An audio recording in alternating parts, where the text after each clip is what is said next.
Гафтаргүй нэг хүн ганцаараа нисуржээ. Жигүүртнээс дээгүүр дүүлж байхын хүмүүс зэвүүцэж доороос нь хардаг байжээ.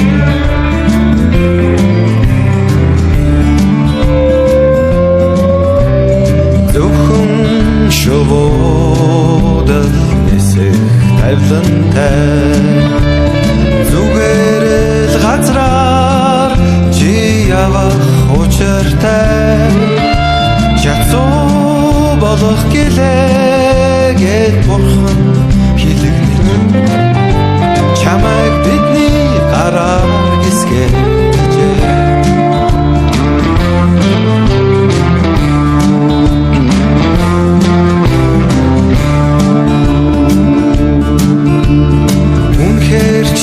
юм уу гэд бүгэн нараа үл үзэгдэх чигүүрээ тэр тушсан юм гинлээ үзүүргүй их тэнгэрээ ширцээ ганцаархнаа бүдчин явхан мөдхөн үзэгдэх болж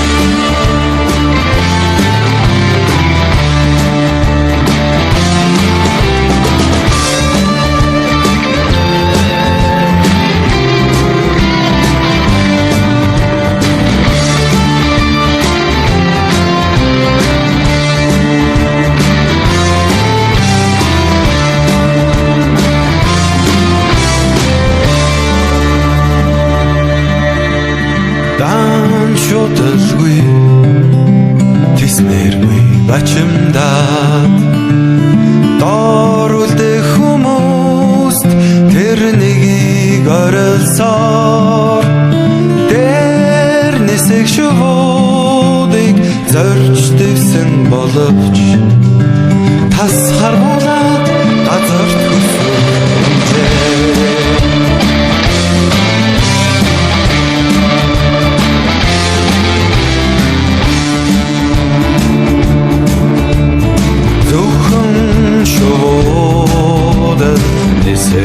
Тавилантай зүгээр газраар явсан бол ханаас ингэвгээд гигэн дурсгалдан зориулж цөмөрөө гэрэлт хөшөө босгож амарсан гинлээ.